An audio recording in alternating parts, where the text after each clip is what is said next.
যে বিয়ে হয়ে যাচ্ছে তোমার কি একটুও খারাপ লাগছে না? এখানে খারাপ লাগার কি আছে? প্রত্যেকটা মেয়েরই বিয়ে হবে, এটা স্বাভাবিক। এখানে খারাপ লাগার কি আছে? প্রত্যেকটা মেয়ে তো আর তোমার গার্লফ্রেন্ড ছিল না, ভালোবাসেনি। আমি তো তোমাকে ভালোবেসেছি। তোমার সাথে দেখা হওয়ার আগে কত মেয়ে আমার জীবনে আসছে, সাদিয়া, তানিয়া, বৃষ্টি, রূপা, তারা তোমাকে ভালোবাসছে। তোমার সাথে দেখা হয়েছে, আমি তাদেরকে ভুলে গেছি। তাহলে আমার বিয়ের পর যদি তোমার জীবনে অন্য কেউ আসে? তোমাকেও ভুলে যাবো। কি তুমি আমাকেও ভুলে যাবে? তোমাকে পেয়ে যদি আমি পেছনে সবাইকে ভুলে যেতে পারি, তো অন্যজনকে পেয়ে তোমাকে কেন ভুলতে পারবো না? তুমি কোন চ্যাটের দেখেন আপা, এই প্রেমিকের মনটা একটা কবুতরখানা। এখানে অনেক কবুতর আসবে যাবে। এখন সবাইকে যদি আমি মনে রাখতে চাই, তাহলে আমার মনের সাইজ তো আর বড় করতে হবে।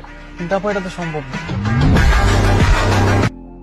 আম্মু, আমি তোমাকে লাস্ট ওয়ার্নিং দিচ্ছি। তুমি যদি আমার কথা না মেনে নাও, তাহলে কিন্তু আমি লাফ দিব।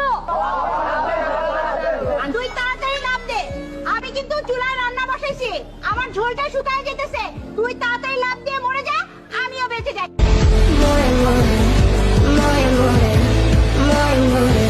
আজ কি পরীক্ষা? মাধ্যমিক পরীক্ষা।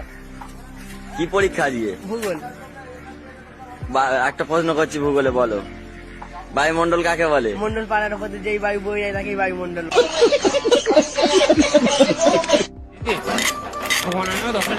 নেই নেই নেই, তাহলে 500 টাকা দাও। আরে যাও তো এখান থেকে। নেই, তাহলে গাড়িটা রেখে আমার সাথে বসে ভিক্ষা করো। আমার না হলে আমি বিষ খাবো। তুই 20 খাবে, আমি 40 খাবো।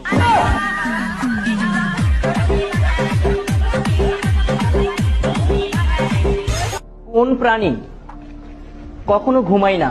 গার্লফ্রেন্ডের মা। গার্লফ্রেন্ডের মা রাত্রে যখন ফোন করি তাও বলে পাশে আছে, সারা সকালে যখন ফোন করি তাও বলে পাশে আছে, দুপুরবেলা যখন ফোন করি সারা যখনই ফোন করি তখনই বলে যে পাশে আছে।